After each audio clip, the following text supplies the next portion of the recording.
Poor Jaxon's had to be on the down low for the last couple of weeks as he developed a bit of swelling in his leg, which was concerning given that there was no mark or indication as to why it should be up.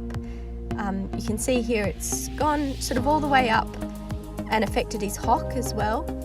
The vet at first thought it might be cellulitis, which can be a pretty serious infection, which also interferes with the lymph system, which is why you get so much edema with this condition. But generally the horse will present with lameness, which Jaxon never experienced. He was really sound throughout the whole thing, which led the vet to then believe that it might actually be a virus. So he was put on a course of antibiotics and anti-inflammatories, and I pressure wrapped the affected leg. So the swelling has pretty much gone down now, and I've been given the all clear to ride Jaxon again. This is our first ride back. He was such a trooper, such a good patient boy to medicate. He gave me no trouble. I jumped straight on him after his little break and he was just the same as always, such a good boy.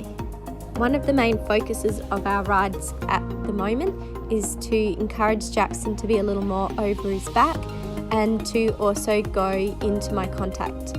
At the moment he's sitting a little behind the vertical, but that's just because his natural way of going is to be quite high and tight and sit behind the contact. So I really want to teach him to feel safe about going into my hands.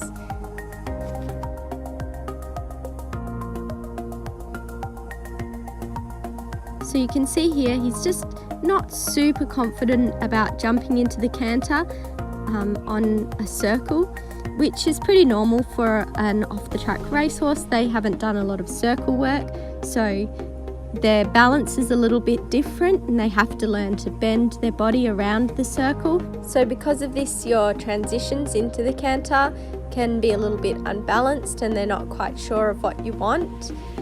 So this is exactly where Jaxon is. He's just a little bit unsure and lacks a bit of confidence in jumping into that canter. But once he gets into canter, the quality is actually really good for an off-the-track pacer.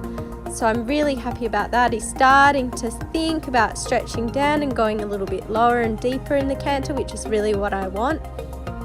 You can see here he does a little hop into canter, which again is just a lack of strength and coordination. I don't really worry about my transitions at this stage. As long as he's obedient, that's all that really matters.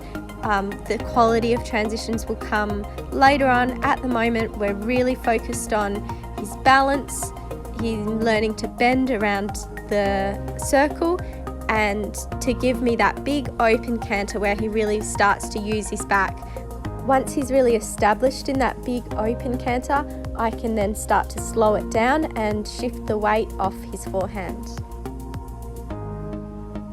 I also did some groundwork with Jaxon. Here I'm just teaching him to walk forward from a little tap with my dressage whip, and I also tap him on the chest just to get him to back up his body and learn not to be so reliant on me pulling on the reins. Eventually I would like him to watch my body language and go forward when I go forward and stop when I stop, without me having to put any pressure on the reins whatsoever. Let me know if you would like a video on the groundwork that I will do with Jaxon in preparation for his first show. Thanks for watching everyone. Bye!